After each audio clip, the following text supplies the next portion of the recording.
नमस्कार साथियों, मैं सिकवाल सर एक बार पुनः आपका उदयपुर के संजय स्टडी सेंटर में भव्य अभिनंदन करता हूं, स्वागत करता हूं। बिल्कुल आप सोच रहे होंगे कि आज एक साल नए लुक और नए अंदाज में आया हूं। बिल्कुल मैंने कक्षा के बाथरूम आपके पास दौड़ा हुआ आया ताकि मनोविज्ञान की प्रश्नोत्तरी का भाग निरंतर चलता रहे और उसी दौड़ की या उस दौड़ के दरमियान मैंने चश्मा भी आपके सामने लगाकर उपस्थित हो गया हूं।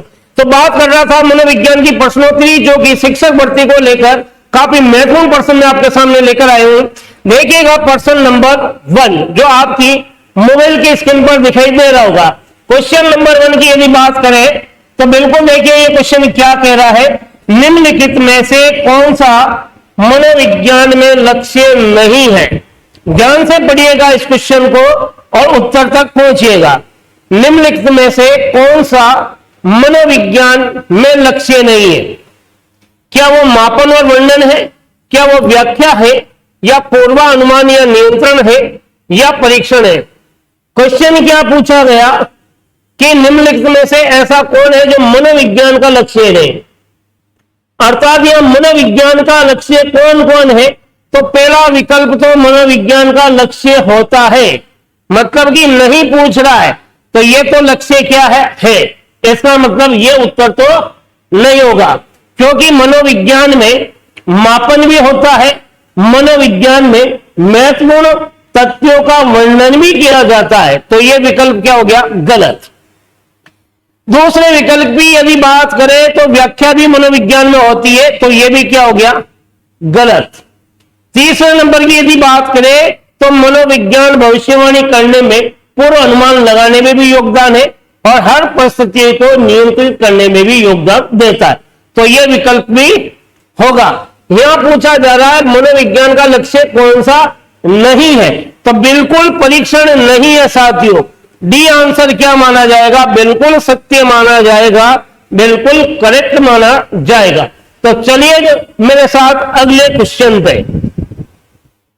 क्वेश्चन नंबर 2, निम्नलिखित में से कौन से मनोवैज्ञानिक ने टेबुला रासा, बिल्कुल जबरदस्त क्वेश्चन है, पहली बार आप सुन रहे होंगे, इनमें से कौन सा मनोवैज्ञानिक है जिसने टेबुला रासा का उल्लेख किया है?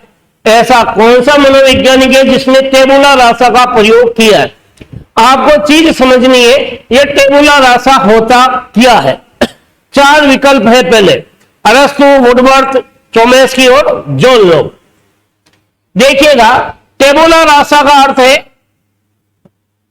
कोरा कागज। क्या है? कोरा कागज। और कोरा कागज के बारे में जो जॉन लॉक था उसने ये बात कही कि शिशु का मस्तिष्क कोरे कागज के समान होता है। शिशु का मस्तिष्क किसके समान होता है? शिशु का मस्तिष्क कोरे कागज के समान होता है, कागज के समान, और इसे ही टेबुला रासा की संज्ञा दी है। तो जॉन लॉक ने यह बात कही, तो बिल्कुल आपको ऑप्शन दिखाई दे रहा होगा जॉन लॉक, ये क्या हो गया? सही हो गया। अब आप सोच रहे हैं 3 क्यों गलत हुए? क्योंकि साथियों अरस्तु ने मनोविज्ञान को आत्मा के रूप में परिभाषित किया, आत्मा के रूप में, इसलिए विकल्प क्या? गलत। वुडवर्थ ने पर्सनालिटी के बारे में उल्लेख किया, इस वजह से यह विकल्प भी गलत। चोमेस्की ने भाषावाद पर बात कही, भाषावाद को लेकर चर्चा की, तो यह विकल्प भी क्या हो गया? गलत। तो सही आपके सामने क्या है? जॉन लॉक ऐसा व्यक्ति था जिसने शिशु का मस्तिष्क को एक कागज के समान बताया है जिस पर साथियों अनुभव लिखे जाते हैं। तो बिल्कुल यह उत्तर सही है। क्यों है आपको पता हो गया। टेबुला रासा जब भी पूछा जाए तो आंसर आपका विकल्प जो रहेगा वो जॉन लॉक रहेगा। चलिए अगले क्वेश्चन की ओर। क्वेश्चन नंबर 3 क्या कहता है? गिलफोर्ड के अनुसार सृजनात्मकता का कौन सा तत्व नहीं है? गिलफोर्ड के अनुसार सृजनशीलता का निम्नलिखित में से कौन सा तत्व नहीं है? क्या समन्वयशीलता है, क्या दूसरों के विचारों में परिवर्तन की क्षमता है, क्या समस्या ने सुलझाना है, या तात्कालिक स्थिति से परे जानने की योग्यता। बिल्कुल गिलफोर्ड की बात कर रहे हैं हम। ये गिलफोर्ड पहला व्यक्ति था जिसने सृजनात्मकता परीक्षणों का उल्लेख किया है, और इसी गिलफोर्ड ने सृजनात्मकता के 4 तत्व बताए, और उन्हीं 4 तत्वों में से यह क्वेश्चन पूछा गया है। तो देखिएगा, गिलफोर्ड ने समन्वयशीलता के बारे में बताया, तो यह तत्व तो है, इसका मतलब यह आंसर नहीं होगा। क्यों नहीं होगा? यहां पूछा जा रहा है कौन सा तत्व नहीं है, यह पूछा जा रहा है। तो गिलफोर्ड ने तो इस तत्व को माना था। दूसरे नंबर पर दूसरों के विचारों में परिवर्तन की क्षमता भी होती है, यह तत्व भी है, इसका मतलब यह विकल्प भी नहीं होगा। तीसरा, समस्या सुलझाना, यह गिलफोर्ड ने नहीं माना था, तो आंसर जो होगा वो सी ऑप्शन क्या माना जाएगा? बिल्कुल करेक्ट माना जाएगा। बाकी तात्कालिक परिस्थिति से जानने की योग्यता भी गिलफोर्ड ने कही थी, तो यह विकल्प भी नहीं है। आखिर समस्या को न सुलझाना, यह गिलफोर्ड ने बात नहीं की थी, केवल 4 तत्वों का उल्लेख किया था। समन्वयशीलता पहला तत्व, दूसरे के विचारों में परिवर्तन की क्षमता दूसरा तत्व, समस्या की पुनर्व्याख्या तीसरा तत्व, तात्कालिक परिस्थिति से परे जानने की योग्यता रखना 4 तत्व। तो 4 तत्व की बात तो गिलफोर्ड ने की थी, और इनका उल्लेख गिलफोर्ड ने एक पुस्तक लिखी थी, उस पुस्तक का नाम था बिल्कुल क्षेत्रीय मनोविज्ञान। कई जगह सामान्य मनोविज्ञान को लेकर भी चर्चा हुई है। तो चलते हैं अगले क्वेश्चन की ओर। क्वेश्चन नंबर 4 आपकी मोबाइल की स्क्रीन पर दिखाई दे रहा है।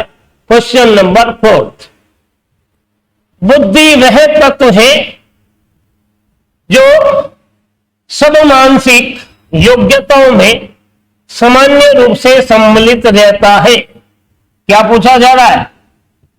बुद्धि एक ऐसा तत्व है जो सब मानसिक योग्यताओं में सामान्य रूप से क्या रहता है? सम्मिलित रहता है। तो देखिएगा, यह कथन किसका है? रेक्स और नाइट का है, या बीने का है, या वुडवर्थ का है, या स्काउट का है। कहने का तात्पर्य यह है, बुद्धि में एक ऐसा तत्व है जो सब प्रकार की मानसिक योग्यताओं में शामिल रहता है। बिल्कुल यह जो कथन है बुद्धि की परिभाषाओं से पूछा गया है। तो यहां जो ये क्वेश्चन है, यह शारीरिक शिक्षक के अंदर भी सवाल आया हुआ है, वही यह क्वेश्चन के रूप में आपके सामने उपस्थित है।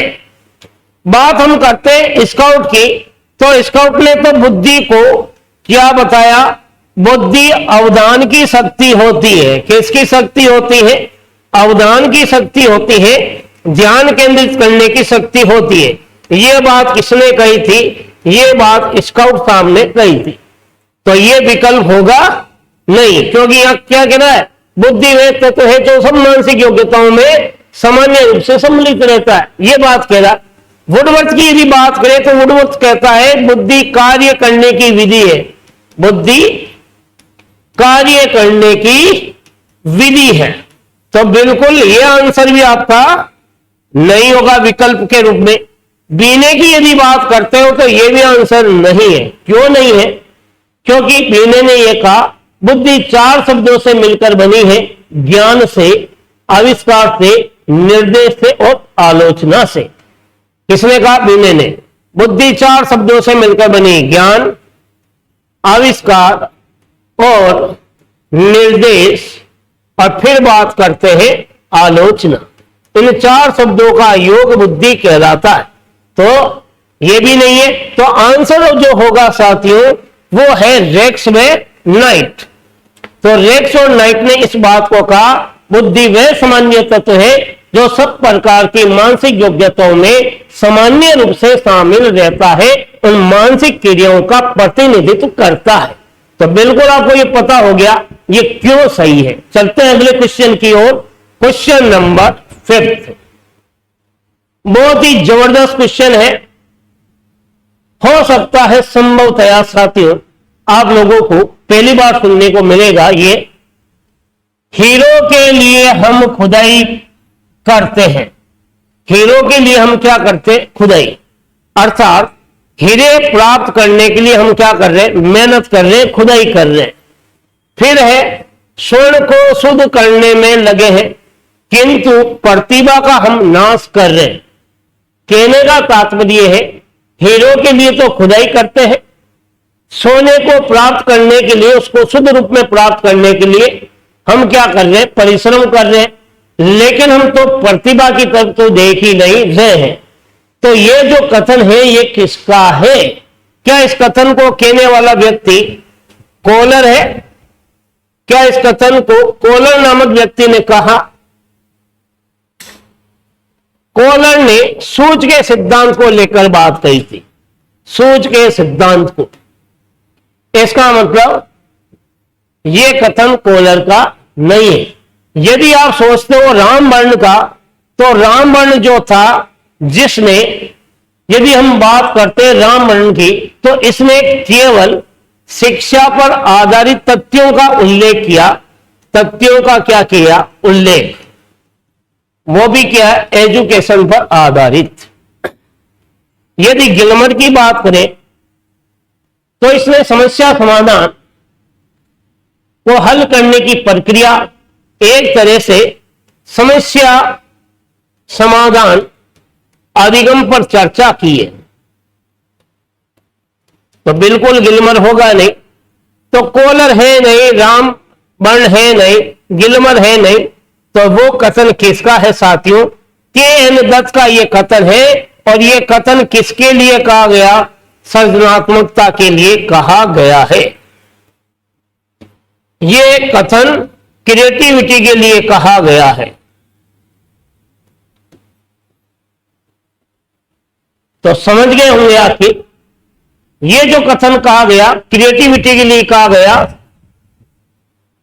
तो बिल्कुल हीरो के लिए हम खुदाई कर रहे हैं और सोने को शुद्ध करने में लगे हैं, लेकिन प्रतिभा का नाश कर रहे हैं।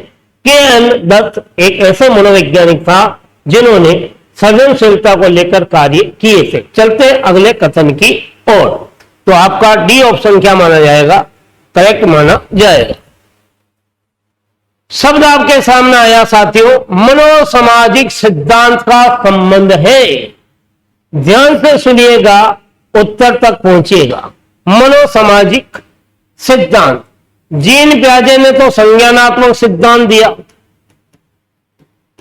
संज्ञानात्मक सिद्धांत का संबंध किससे? जीन प्याजे से।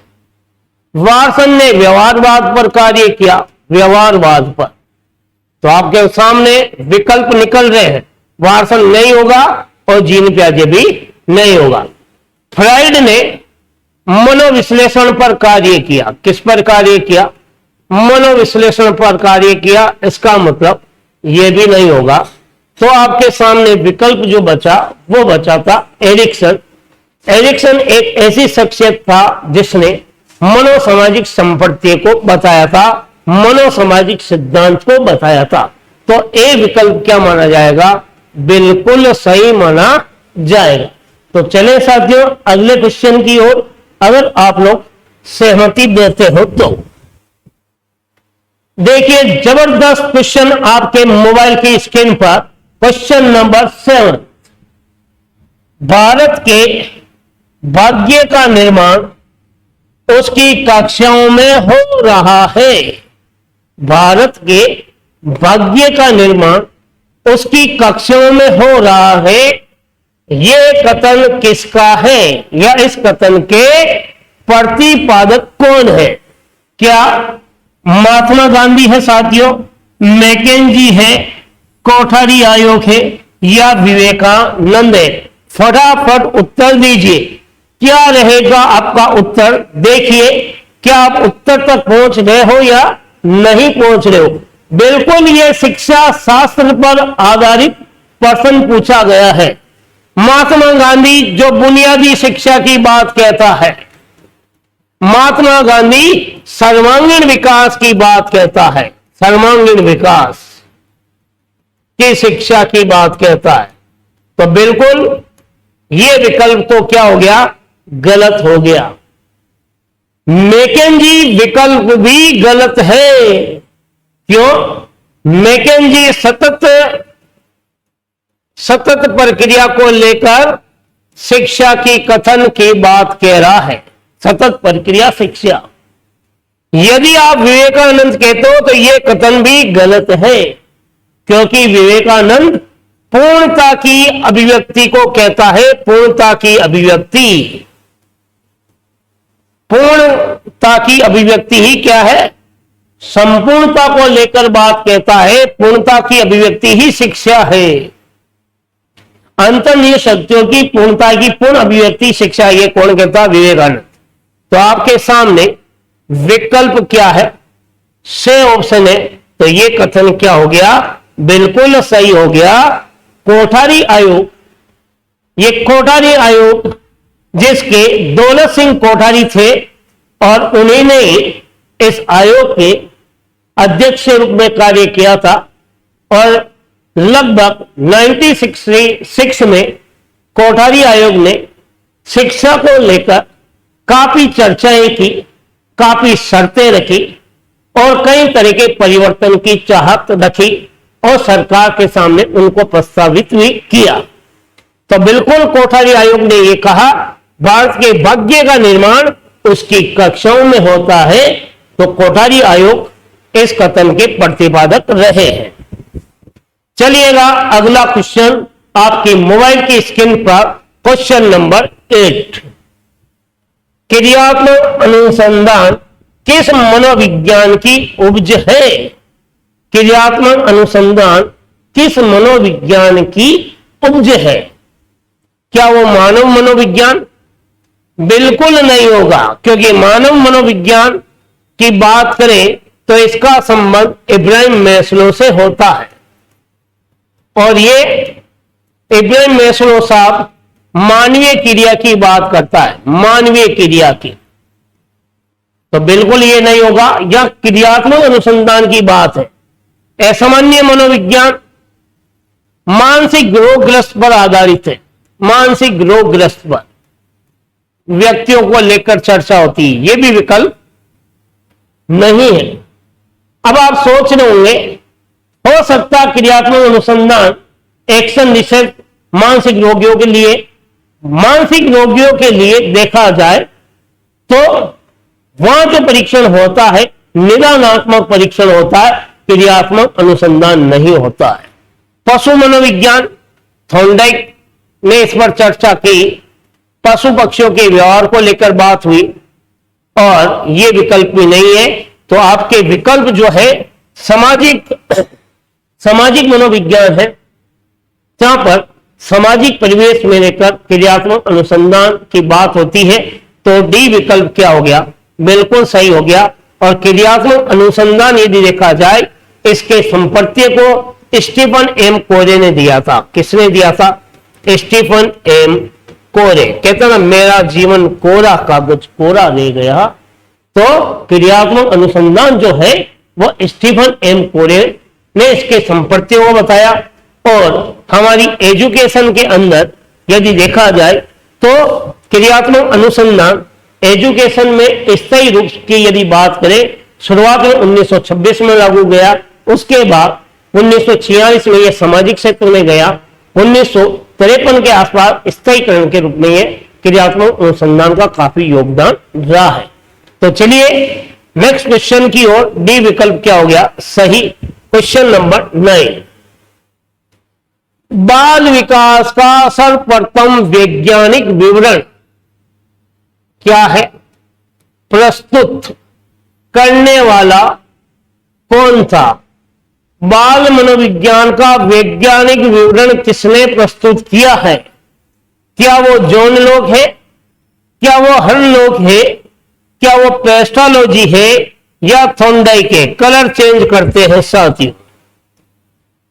बाल विकास का सर्वप्रथम वैज्ञानिक विवरण यदि बात करते हैं तो जॉन लॉक का नहीं होगा, क्योंकि जॉन लॉक ने केवल यदि बात करें तो शिशु के केवल मस्तिष्क को लेकर चर्चा की थी। इसके अलावा जॉन लॉक ने एजुकेशन को लेकर चर्चा की थी। हर्लॉक की यदि बात करें तो हर्लॉक ने केवल अभिवृद्धि और विकास को लेकर भी चर्चा की और विकास की अवस्थाओं को लेकर भी चर्चा की। तो यह भी कथन नहीं है। पेस्टालॉजी विकल्प बिल्कुल सही होगा। इसने बाल विकास का सर्वप्रथम वैज्ञानिक विवरण दिया था। सर्वप्रथम वैज्ञानिक विवरण दिया था और यह जो विवरण था ये बेबी बायोग्राफी पर आधारित था। बेबी बायोग्राफी पर क्या था? आधारित था। किस पर आधारित था? यह वैज्ञानिक विवरण बेबी बायोग्राफी पर आधारित था। ये पेस्टालॉजी एक ऐसी शख्सियत है जिसने अपने 3.5 साल के स्वयं के बच्चे पर प्रयोग करके बाल विकास का वैज्ञानिक विवरण दिया था। किस पर आधारित था? बेबी बायोग्राफी पर आधारित था। और थॉर्नडाइक ने नवाचार को लेकर कार्य किए थे, नवाचार पर। तो बिल्कुल साथियों आपको पता हो गया कि विकल्प जो है वो सी बिल्कुल सही है। चले अगले क्वेश्चन की ओर। तो चलिएगा क्वेश्चन नंबर 10। बाल अध्ययन आंदोलन की शुरुआत की गई। बाल अध्ययन आंदोलन की शुरुआत, पहले तो बाल अध्ययन आंदोलन का जो संबंध है वो संबंध है ईस्टर्नले हॉल से। इसे बाल अध्ययन आंदोलन का पिता भी कहते हैं और बाल अध्ययन आंदोलन का इसे जनक भी कहा गया। और इसने एक बात कही कि बाल अध्ययन आंदोलन जो है वो 19वीं शताब्दी में, इसकी शुरुआत कब से मानी गई? 19वीं शताब्दी से मानी गई। तो बिल्कुल आंसर आपका पता हो गया होगा। डी विकल्प क्या है? सही है। 16वीं शताब्दी में आत्मा को लेकर चर्चा हुई। 17वीं शताब्दी में मन व मस्तिष्क को लेकर चर्चा हुई और 20वीं शताब्दी में व्यवहार को लेकर चर्चा हुई। लेकिन 19वीं शताब्दी में बाल अध्ययन आंदोलन को लेकर चर्चा की थी ईस्टर्नले हॉल ने। और यह बाल अध्ययन आंदोलन शिकागो शहर में शुरू हुआ था। शिकागो शहर में हुआ था। यदि भारत में बाल अध्ययन की बात करें, भारत में बाल अध्ययन की शुरुआत 1930 से मानी गई। कब से मानी गई? 1930 से। तो बिल्कुल यहां पर कम से कम 5 से 6 क्वेश्चन तैयार हो रहे हैं। 16वीं शताब्दी में मनोविज्ञान को आत्मा का विज्ञान कहा। 17वीं शताब्दी में इसे मन और मस्तिष्क का विज्ञान कहा। 20वीं शताब्दी में मनोविज्ञान को व्यवहार का विज्ञान कहा। 19वीं शताब्दी में हॉल ने बाल अध्ययन आंदोलन का सूत्रपात किया अमेरिका के शिकागो शहर में। और भारत में बाल अध्ययन आंदोलन की शुरुआत 1930 से मानी गई। चलिए अगले क्वेश्चन की ओर। क्वेश्चन नंबर 11 क्या कहता है? किस अवस्था को मानव जीवन का आधार बताया है? ऐसी कौन सी अवस्था है जो मानव जीवन का आधार है? बिल्कुल मानव जीवन का आधार प्रौढ़ावस्था है नहीं, क्योंकि प्रौढ़ावस्था जो होती है चरम बिंदु की अवस्था होती है जिसे वृद्धावस्था कहते हैं। बाल्यावस्था मिथ्या परिपक्वता का काल होती है। मिथ्या परिपक्वता का काल, मिथ्या परिपक्वता का काल किसने कहा था? रॉस ने कहा था। तो यह विकल्प भी नहीं है। यदि किशोरावस्था जीवन का कठिन काल है, जीवन का क्या है? जीवन का कठिन काल है। और यह बात किसने कही? जीवन का कठिन काल किलपैट्रिक ने कही थी कि जीवन का क्या है? कठिन काल। इसे संघर्ष और तूफान का काल भी कहा। हॉल ने इसको, ईस्टर्नले हॉल ने इसे संघर्ष और तूफान का काल भी बताया। संघर्ष व तूफान की अवस्था भी कही, तूफान का काल भी कहा। तो बिल्कुल ये विकल्प भी नहीं है। तो आपको पता हो गया शेष अवस्था मानव जीवन का आधार है। इसी वजह से कहते हैं 5 साल की अवस्था मस्तिष्क के लिए ग्रहणशीलता की अवस्था है। 5 साल में जब बालक सीखता है वो जीवन पर्यंत रहता है। संपूर्ण मानव के जीवन का क्या है, आधार है। तो बिल्कुल जो ए ऑप्शन है बिल्कुल विकल्प क्या है, सही माना जाएगा। चलिए अगले क्वेश्चन की ओर। क्वेश्चन नंबर 12, क्वेश्चन नंबर 12 देखिए क्या कह रहा है। संपूर्ण व्यक्तित्व का कोई भी ऐसा पहलू शामिल हो सकता है जिसे मापा जा सकता है। इस कथन का संबंध है क्या अभिप्रेरणा से, अधिगम से, मूल्यांकन से या विभिन्नता से। ये परिभाषाओं को तोड़कर क्वेश्चन पूछा गया है। संपूर्ण व्यक्तित्व का ऐसा कौन सा पहलू है जिसका मापन किया जा सके, उसे ही क्या कहते हैं, उसे ही अभिप्रेरणा नहीं कहते हैं, उसे ही अधिगम नहीं कहते हैं, उसे ही मूल्यांकन नहीं कहते हैं। उसे क्या कहते हैं, उसे व्यक्तिक विभिन्नता कहते हैं, व्यक्तिक विभिन्नता कहते हैं। तो ये कथन जो है, ये कथन स्किनर साहब का है, स्किनर महोदय का है। तो डी विकल्प क्या है, सही है। संपूर्ण व्यक्तित्व का ऐसा कोई भी ऐसा पहलू जिसका मापन हो उसे व्यक्तिगत विभिन्नता कहते हैं। यह बात स्किनर ने कही। स्किनर के कथन को तोड़कर पूछा गया मूल्यांकन क्यों नहीं है, क्योंकि मूल्यांकन निर्णय की बात कहता है, अधिगम सीखने की बात कहता है और व्यवहार में परिवर्तन की बात कहता है, व्यवहार में परिवर्तन। यहां व्यक्तित्व को लेकर बात नहीं की गई।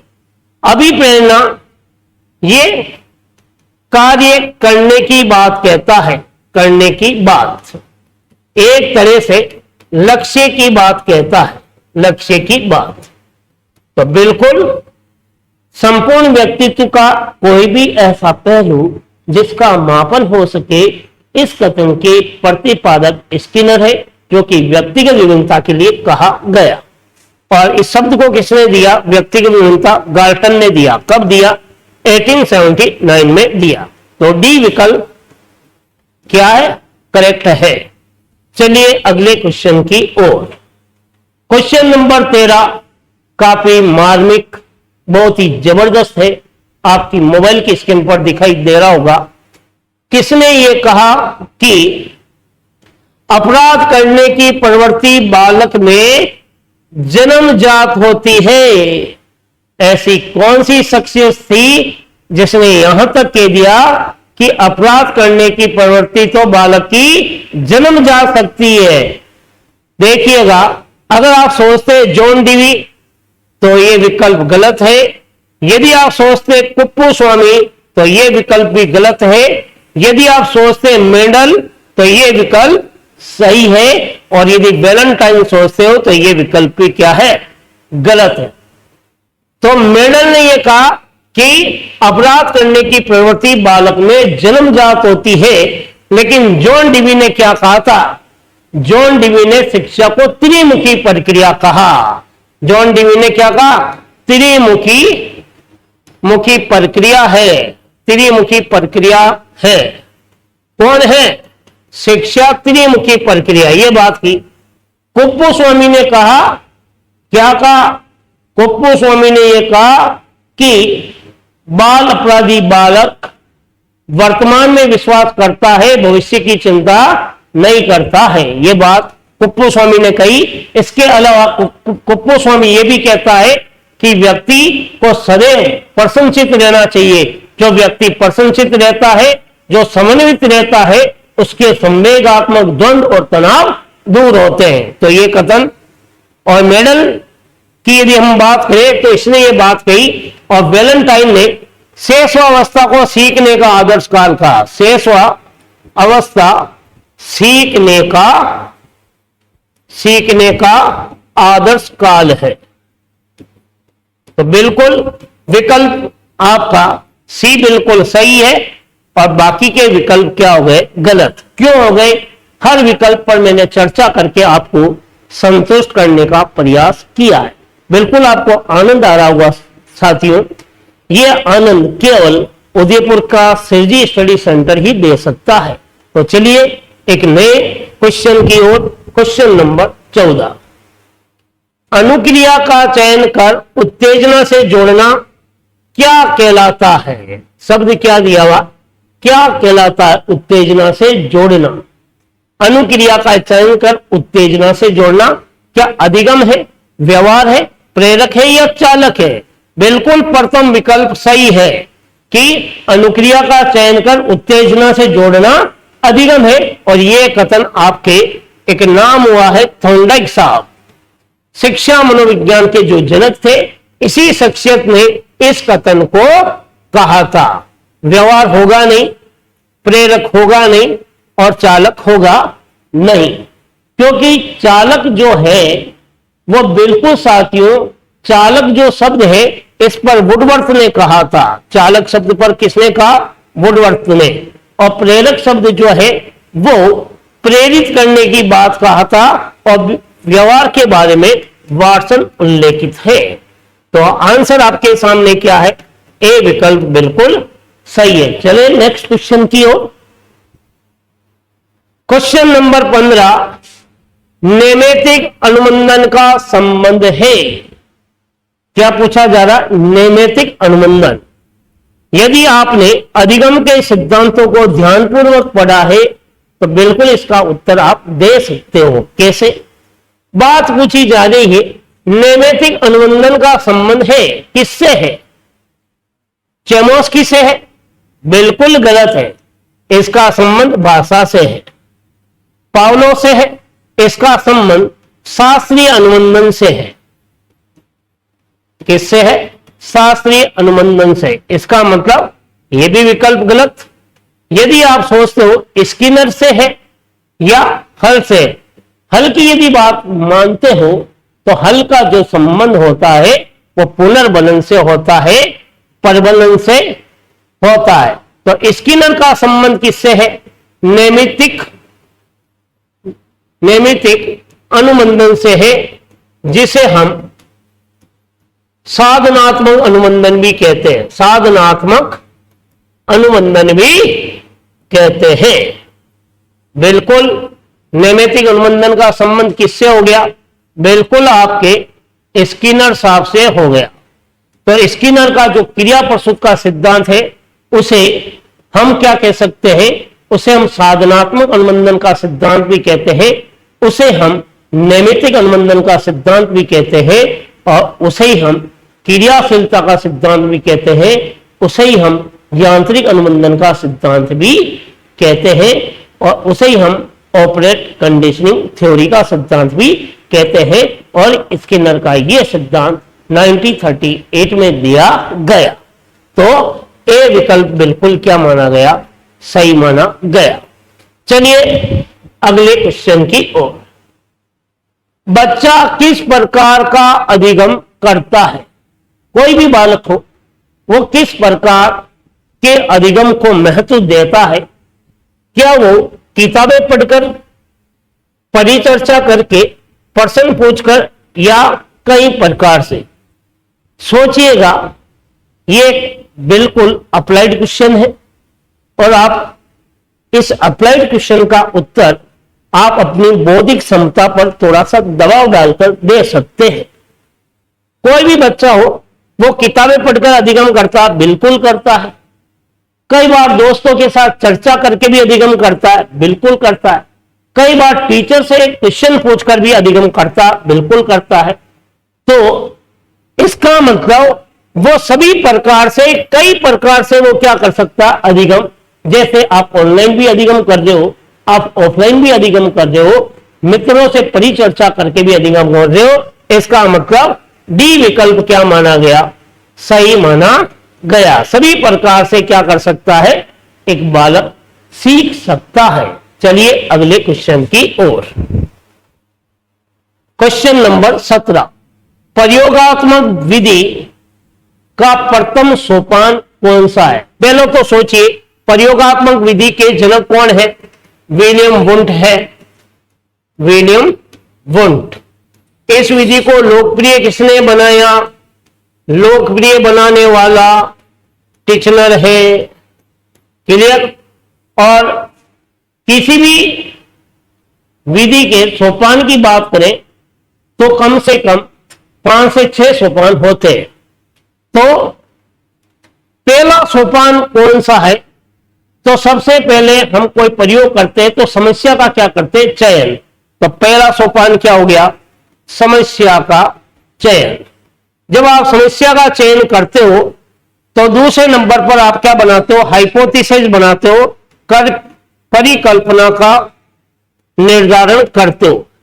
जब आप परिकल्पना का निर्धारण करते हो तो आप उद्देश्य का भी निर्धारण करते हो।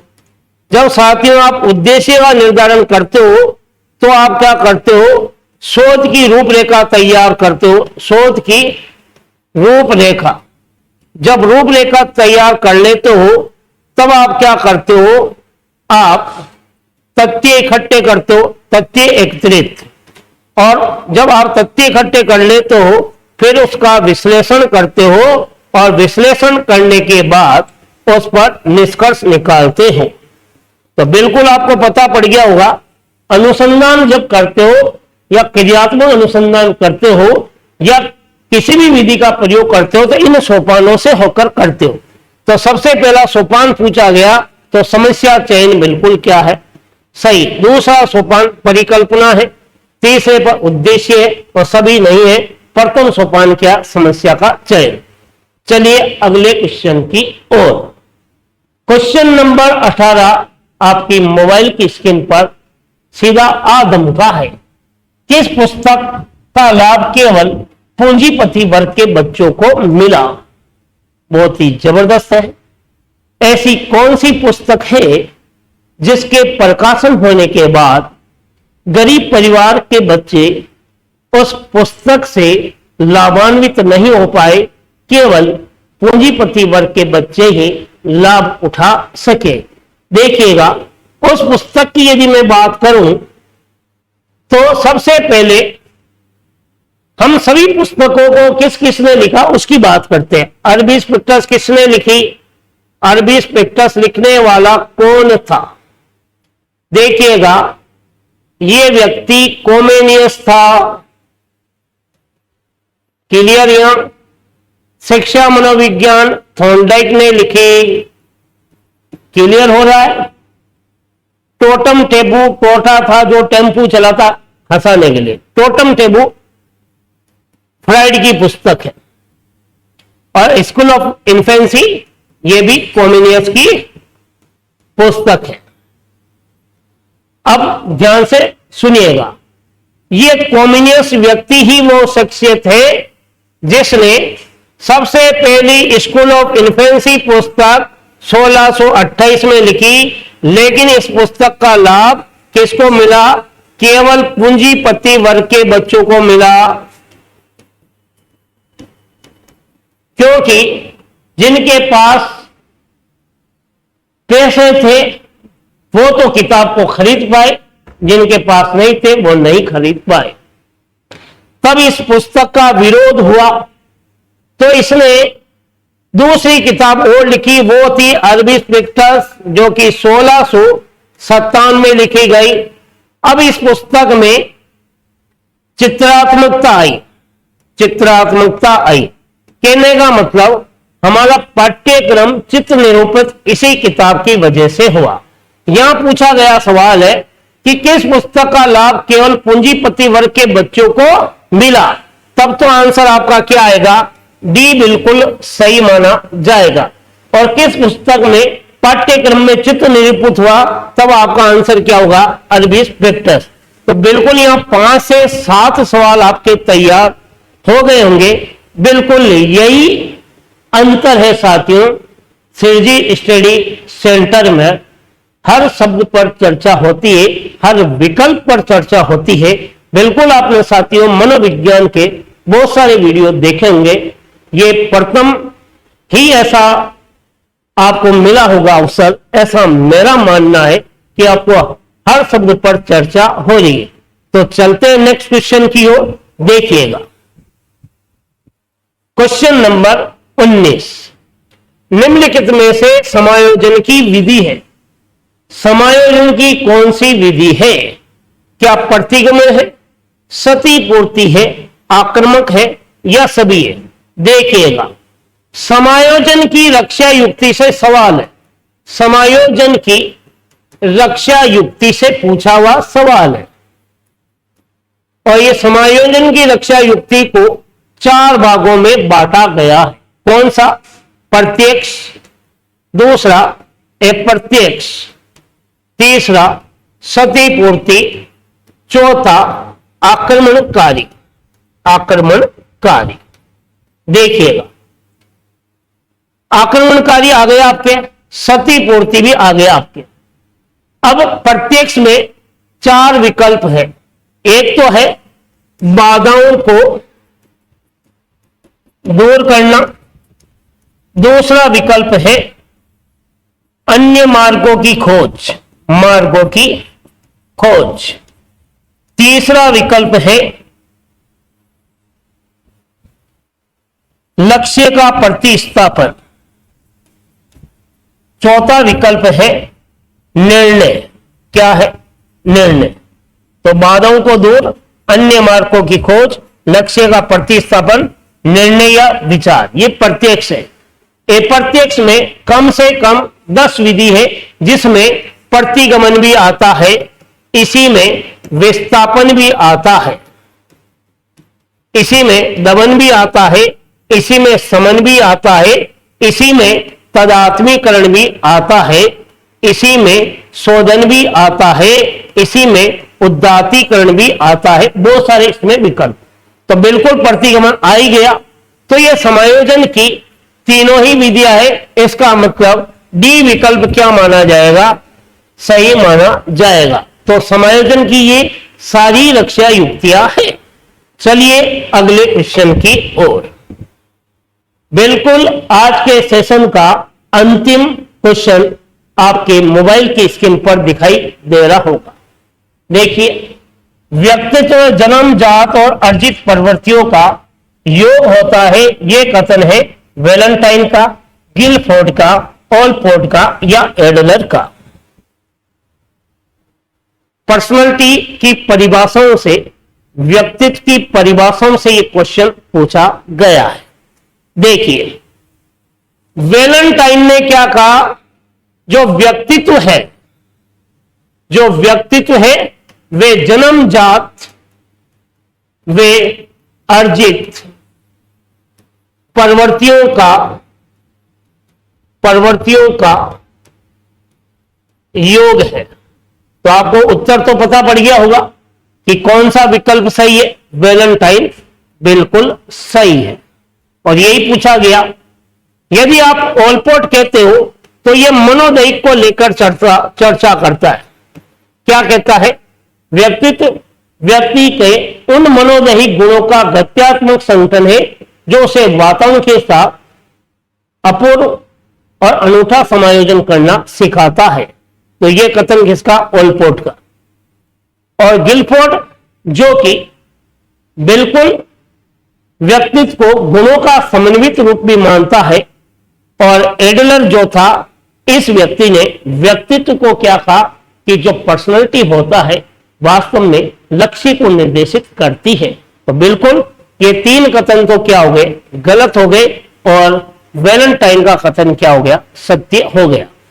तो बिल्कुल साथियों, आज हमने मनोविज्ञान के प्रश्नोत्तरी भाग, जिसमें बहुत सारे प्रश्नों को लेकर मैंने आपसे चर्चा की थी।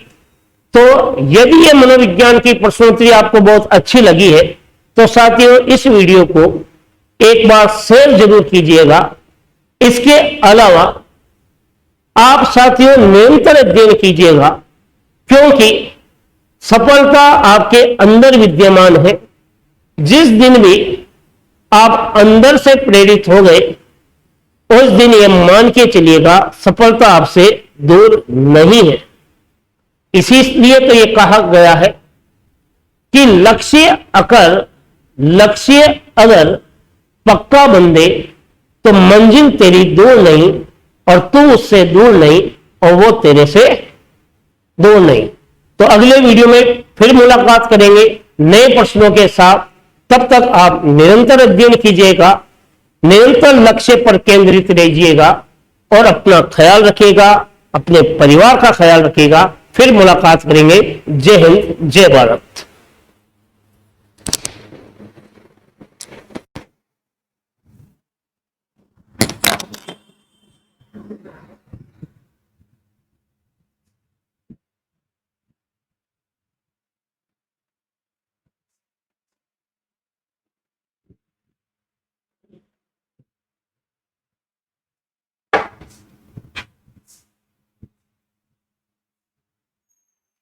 दोनों कैसा है, एक बार देख सकते हैं।